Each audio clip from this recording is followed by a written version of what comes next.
आपने क्या स्टैंड लिया, क्या आप कहेंगे इसको?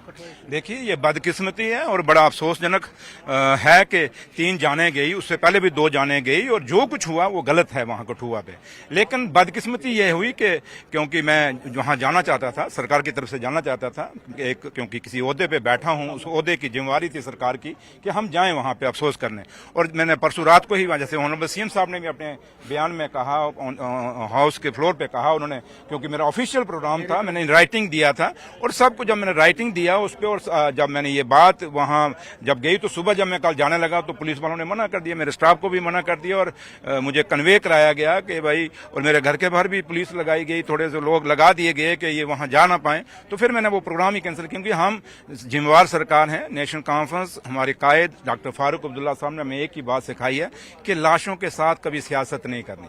उमर साहब ने भी यही कहा कि लाशों पे खेल के हमने ये गवर्नमेंट नहीं चलानी, हमने लोगों के साथ हमदर्दी करनी है। और हमदर्दी एलओपी को तो भेजा, मैंने कहा ना, वही हमदर्दी ये थी कि मैं वहां जाता, मैं भी उनके गम में शरीक होता, जो लोग चले गए थे उनको मैं वापस नहीं ला सकता था, कम से कम एक हमदर्दी जताता सरकार की तरफ से, उमर साहब की तरफ से, डॉक्टर साहब की तरफ से। लेकिन जब मुझे रोका गया कि इस नाम पे, इस बुनियाद पे कि वहां लॉ एंड ऑर्डर की प्रॉब्लम है, भैया अगर मेरे लिए था तो बीजेपी का एलओपी आपने भेज दिया, उनके पूरे एमएलए भेज दिए, क्या उनके लिए उनके लिए लॉ एंड ऑर्डर नहीं था? इसका मतलब कि आज ये कुछ ऑफिसर आज भी और बीजेपी लाशों पे सियासत कर रही है।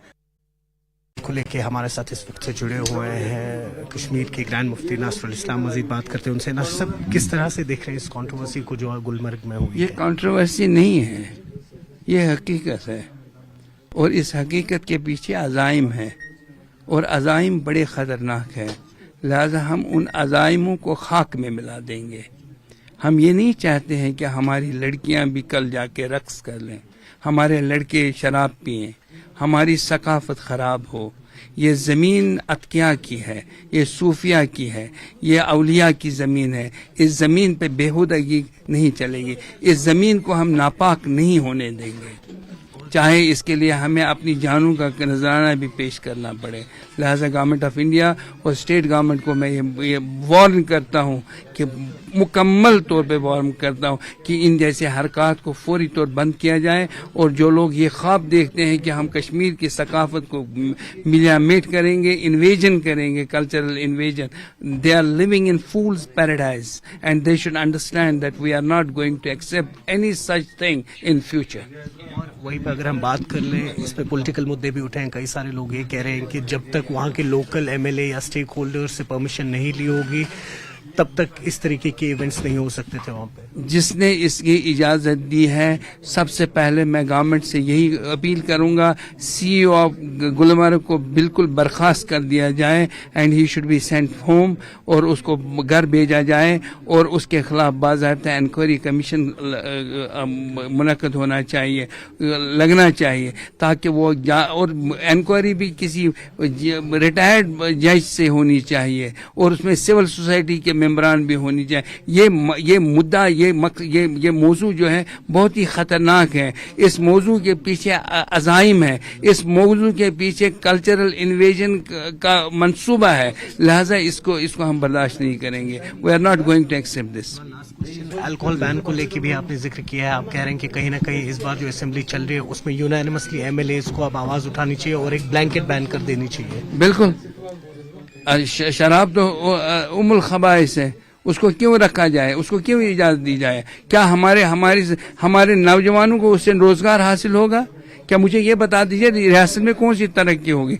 अगर रियासत में कोई आदमी आता है बाहर से, वो शराब दिल्ली में पिए और यहाँ सैर के लिए आ जाए, यहाँ हमारी खूबसूरती को देखे, यहाँ झील डल की खूबसूरती को दे, सोनमर्ग की खूबसूरती को दे, वो शराब पीने आते हैं या खूबसूरती देखने के लिए आते हैं?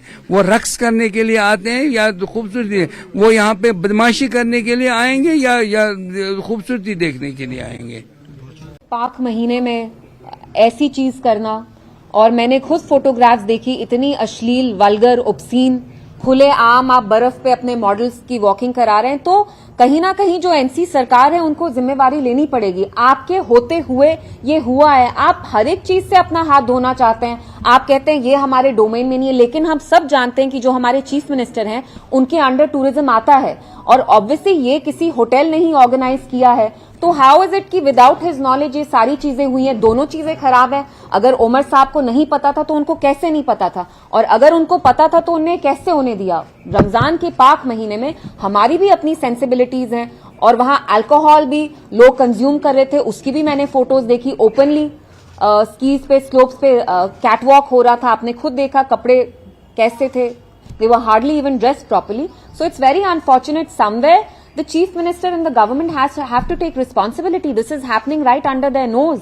और वो एलजी साहब और जो हमारे डीजी साहब हैं उनसे यही अपील होगी कि आप जल्द से जल्द इंक्वायरी करें, क्योंकि कहीं ना कहीं ये आपकी रिस्पॉन्सिबिलिटी तो है, पुलिस आपके अंडर आता है। तो अगर कठुआ जैसी बॉर्डर डिस्ट्रिक्ट में हालात इतने खराब हो रहे हैं कि आज मैं वहां कंडोलेंसेस के लिए तक नहीं जा सकती थी, तो ये आपकी जिम्मेवारी है।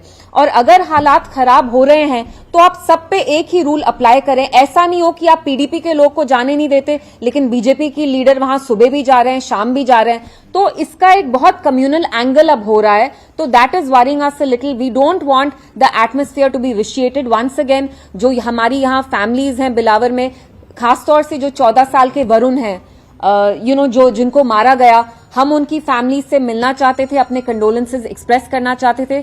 इट्स ऑब्वियसली वेरी अनफॉर्चुनेट, लेकिन मेरा पुलिस से भी यही था कि हम भी नहीं चाहते कि हम लॉ एंड ऑर्डर को किसी भी तरह से एट रिस्क रखें। So we didn't go there. But आप लोगों को बुलाने का मेरा मकसद आज यही था कि हम एडमिनिस्ट्रेशन से पूछे, एनसी सरकार से पूछें कि अगर यहाँ हालात इतने खराब हो रहे हैं तो हम किसको जिम्मेवार करार ठहराएं। आप कहते हैं लॉ एंड ऑर्डर आपके अंडर नहीं है, तो यहाँ आपस में सब फुटबॉल खेल रहे हैं, लेकिन ग्राउंड पे जो हमारे ऑर्डिनरी लोग हैं वो पिस रहे हैं, उनकी मौत हो रही है दिन दहाड़े। वो हमारे शहीद जवान हो, हमारे मुसलमान भाई हो, हिंदू भाई बहन हो, जिनका भी खून बह रहा है वो हमारे ही लोग हैं। And this is very worrying. And we request the DG साहब कि आप इमीडिएटली एक इम्पार्शियल प्रोब स्टार्ट करें, एक इम्पार्शियल इन्वेस्टिगेशन इनिशिएट करें, जिससे पता चले कि असली में किसने किया।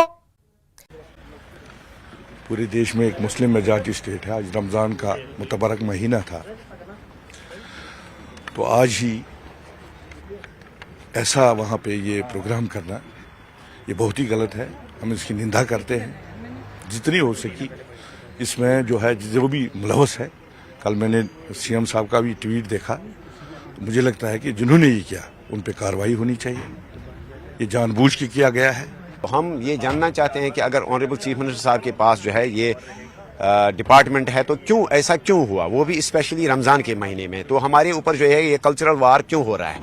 और इतना ही नहीं है, कुछ सीनियर अफसरान की तरफ से शिकायत मौसूल होती है कि जुम्मा के दिन जो है उनको नमाज से भी महरूम रखा जा रहा है। नमाज के टाइम जो है डिलिबरेटली जो है मीटिंग्स रखी जाती है। तो हम जानना चाहते हैं, हम सरकार से जो है हम इस चीज़ का जवाब चाहते हैं कि ऐसा क्या हो रहा है कि हमारे कल्चर के ऊपर क्यों वार होता है। सबों को मालूम है कि नंगी तस्वीरें दिखाना, और खासकर जब पवित्र महीना चल रहा हो, या जो हमारे समाज का पस मंज़र है, माशरे का पस मंज़र है, हम एक सिविलाइज्ड कल्चर से ताल्लुक़ रखते हैं, ऐसा इम्प्रॉपर है, नामुनासिब है।